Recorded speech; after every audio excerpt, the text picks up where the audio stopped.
No ar, Minuto da Unicidade, com o pastor Tony de Souza.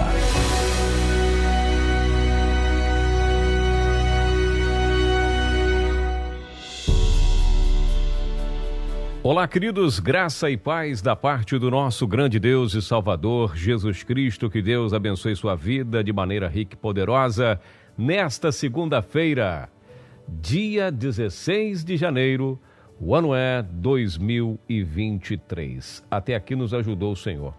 Nesta semana eu quero convidar você que é novo aqui no Minuto da Unicidade, você que está chegando agora, e convido também você que me acompanha há algum tempo com as reflexões sobre a unicidade de Deus, a acompanhar comigo as respostas dos lábios do próprio Senhor Jesus, afirmando ser Ele o próprio Deus. Porque essa é a pergunta quando a gente debate, digo debate no bom sentido, tá? Não estou falando daqueles quebra-paus, aquela baixaria não, mas quando você conversa amistosamente com as pessoas que buscam de fato o conhecimento sobre a mensagem do nome do Senhor Jesus, muitas pessoas perguntam assim: olha, Tony, eu estou ouvindo aqui, você está mostrando o Paulo falando que Jesus é Deus, João falando que ele é Deus, embora eles falam algumas passagens que ele é o Filho de Deus, mas também, de fato, está na Bíblia, né? Romanos 9,5, 1 João 5,7, Tito 2,13, 14 e muitas outras passagens, né? Muitos textos mostrando, comprovando os evangelhos, as cartas, que o Senhor Jesus é Deus. E não somente isso, as próprias cartas do evangelho, as cartas, né, dos apóstolos dão conta de que Deus é um só tem um Deus. Então, assim, agora eu queria ouvir o próprio... Será que em algum momento das Escrituras, o próprio Senhor Jesus Cristo, ele afirma dos lábios dele que ele é Deus, o Deus eterno, que ele é Deus? Será que tem palavras dele nas Escrituras? Tem, e tem bastante. Então, esta semana, eu quero convidar você que me acompanha, você que chega aqui agora, vamos ouvir do próprio Senhor Jesus essa revelação maravilhosa dele mesmo falando, né, mostrando e provando, não somente falando, como também provando que ele é o Deus de Israel, o único Deus verdadeiro, ele próprio falando isso. Mas tem isso na Bíblia? Você que é da Assembleia de Deus, você que crê na Trindade, seja bem-vindo. Vamos refletir, vamos ouvir o próprio Cristo falando essas palavras. A gente começa com um texto, uma passagem, inclusive em que ele foi acusado de blasfemar, justamente por isso. Veja, eu vou ler com você Marcos capítulo 2, que diz assim, vamos ler o texto. E alguns dias depois entrou outra vez em Cafarnaum e soube-se que estava em casa. E logo se ajuntaram tantos que nem ainda nos lugares junto à porta cabiam, e anunciava-lhes a palavra. E vieram ter com ele conduzido um paralítico trazido por 4, e não podendo aproximar-se dele por causa da multidão, descobriram o telhado onde estava e, fazendo um buraco, baixaram o leito em que jazia o paralítico. Verso 5, e Jesus, vendo a fé deles, não do paralítico, deles, dos homens, dos amigos que levaram, disse ao paralítico: filho, perdoados estão os teus pecados.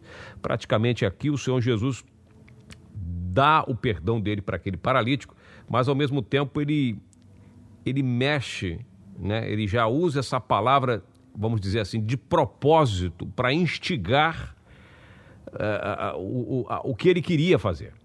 O Senhor Jesus, ele é Deus sobre todos, conhece a mente das pessoas. Aí veja, verso 6, estavam ali assentados quem? Alguns dos escribas, que arrazoavam em seus corações, ou seja, os camaradas pensaram, cada um ninguém falou nada, mas cada um da liderança religiosa que estava ali, começaram a falar: epa, tem problema aí. Verso 7, Marcos 2, por que dizer-se assim blasfêmias? quem pode perdoar pecados se não Deus? Ou seja, ele está fazendo alguma coisa, ele está indo de encontro à lei, porque como que ele vai, quem é ele para perdoar os pecados daquele homem, né?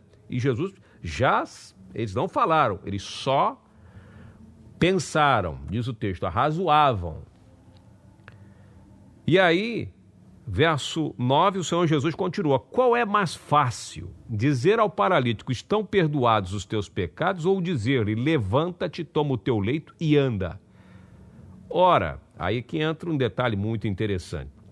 Ora, para que saibais que o Filho do Homem tem na terra poder para perdoar pecados, disse ao paralítico, a ti te digo, levanta-te, toma o teu leito e vai para a tua casa. E levantou-se e, tomando logo o leito, saiu em presença de todos, de sorte que todos se admiravam e glorificavam a Deus, dizendo, nunca vimos tal coisa. Todo esse enredo, eu te convido a fazer uma reflexão minuciosa nesse texto aqui. Refletir assim, minuciosamente, cada detalhe. Por quê? Aqui nós vamos encontrar o Senhor Jesus usando atributos exclusivos de Deus. Talvez os mais conhecidos, né? Que é onipresença, onipotência e onisciência. Esses 3 atributos aqui em Cristo. Ele faz bem crescer, dizer, isso aqui é para vocês precisam saber, para que vocês saibam de fato quem eu sou, porque de fato eles estavam em parte certos. Por quê? Só Deus pode perdoar pecados. Quem era o ser humano que pode chegar assim, olha, eu perdoo todos os teus pecados? Ninguém. Nenhum profeta, ninguém pode falar isso. Ninguém pode usar essas palavras. Nenhum homem, ninguém pode chegar e falar assim, perdoados estão os teus pecados. Por isso que a Bíblia fala, aqueles que vocês rejeitaram, Pedro fala, se converteu em pedra de tropeço.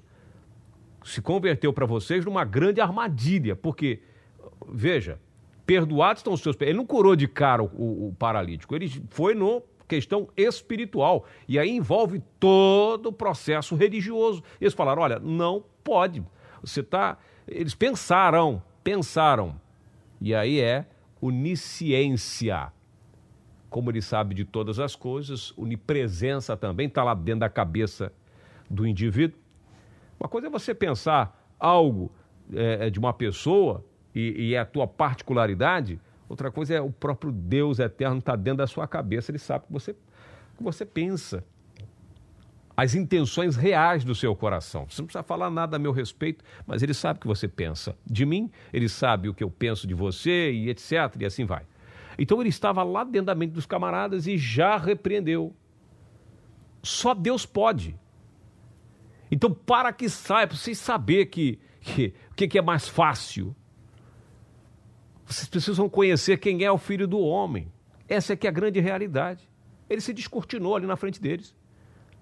Não posso perdoar pecados, só Deus pode. Blasfêmia. De fato, quando eu digo que eles estavam certos, entre aspas, porque só Deus pode perdoar pecados. De fato, é verdade.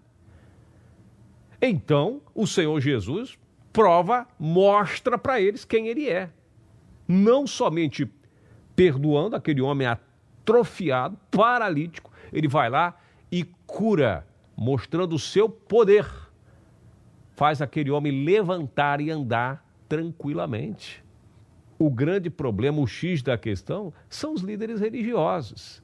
Eles dificultam, por isso o Senhor Jesus, em determinado momento, você vai ler lá, convido você a ler Mateus capítulo 23, talvez eu creio que é o sermão mais duro que o Senhor Jesus faz contra a liderança. Vocês não entram no céu e não deixam ninguém entrar. Justamente porque o próprio Deus esteve aqui, ensinou, falou do reino, pregou. O que o Senhor Jesus mais gostava de fazer, meus amados irmãos, era pregar, anunciar o reino. O que ele mais gostava de fazer.